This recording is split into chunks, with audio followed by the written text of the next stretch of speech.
வணக்கம் மக்களே, வணக்கம். சற்று முன் கிடைத்திருக்கக்கூடிய ஒரு முக்கியமான தகவல் ஒன்றை பார்க்க போகிறோம். என்ன அப்படின்னு பார்த்தீங்கன்னா, சற்று முன் திமுகவின் ஆட்சி கலைப்பு, ஸ்டாலின் அதிர்ச்சி, இதை பற்றின முழுமையான தொகுப்பு தான் இந்த வீடியோவில் தொடர்ச்சியாக பார்க்க போகிறோம். என்ன காரணத்திற்காக ஆட்சி கலைச்சிருக்காங்க, ஸ்டாலின் என்ன காரணத்துக்காக அதிர்ச்சி அடைஞ்சிருக்காரு, இதை பற்றின முழுமையான தகவல் இந்த ஒரு வீடியோவில் தொகுப்பாக பார்க்கலாம். அதுக்கு முன்னாடி நமது சேனலுக்கு நீங்கள் புதிய பார்வையாளராக இருப்பதற்கு வாய்ப்புகள் இருக்கிறது.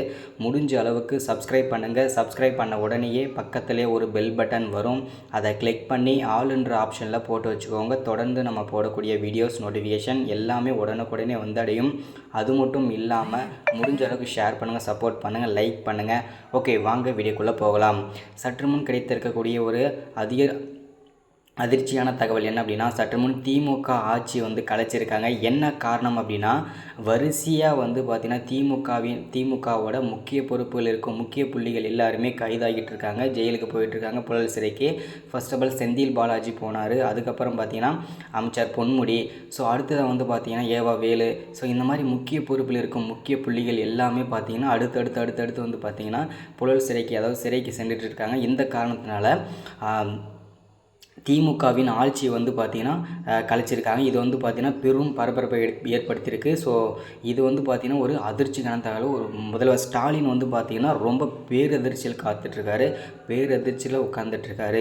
என்ன பண்ணுறது ஏது பண்ணுறதுன்னு சொல்லிட்டு என்னன்னே தெரியாமல் இருக்கார். எப்போ மேலிடத்தில், அதாவது பார்த்திங்கன்னா ஆளுநர் ஃபோன் பண்ணி கூப்பிடுவாரோ, எப்போ என்ன லெஃப்ட் ரைட் வாங்க போகிறாரோ, என்ன பண்ண போகிறாரோ அப்படின்றதுக்கான தெளிவான விளக்கத்தையும் தெரியாமல் சிக்கு முக்காக உட்காந்துட்ருக்காரு முதல்வர் ஸ்டாலின்.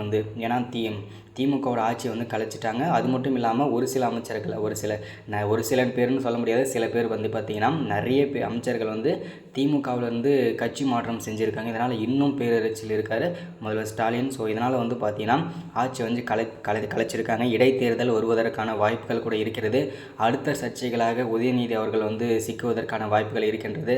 ஏன் அப்படின்னு பார்த்தீங்கன்னா, அவர் 250 கோடிக்கு மேலே அவருடைய பண்ணை வீட்டின் கிணற்று பகுதியில் பதிக்க வைத்திருந்ததை அமலாக்கத்துறை அதிரடியாக சோதனை நடத்தி அந்த 250 கோடியும் முடக்கியிருக்காங்க. இதனால் அவருமே சர்ச்சையில் சிக்கிட்டு வந்துட்டுருக்காரு. இதனால் பார்த்திங்கன்னா திமுகவின் ஆட்சி கலைவதற்கு வாய்ப்புகள் ரொம்பவே அதிகமாகவே இருக்கிறது. காட்சி வந்த உடனே கண்டிப்பாக அப்டேட் பண்ணுறேன். இதுதான் இந்த வீடியோவில் நம்ம அப்டேட்டை எல்லாருக்கும் நம்ம கொடுக்குறது. அது மட்டும் இல்லாமல் திமுகவின் முக்கிய பொறுப்பில் இருந்த அமைச்சர் பொன்முடி, உயர்கல்வித்துறை அமைச்சராக இருந்தார் இல்லையா, அவர் பார்த்திங்கன்னா 3 ஆண்டுகள் சிறை தண்டனை விதிச்சிருந்தாங்க. அதை ஹைகோர்ட்டுக்கு கொண்டு போனார் மேல்முறையீட்டுக்காக. அப்படி கொண்டு போகும்போது அவர் வீட்டில் திடீர்னு அமலாக்கத்துறை சோதனை நடத்தியில் ஒரு 300 கோடி ரூபாய் சிக்கியிருக்கு.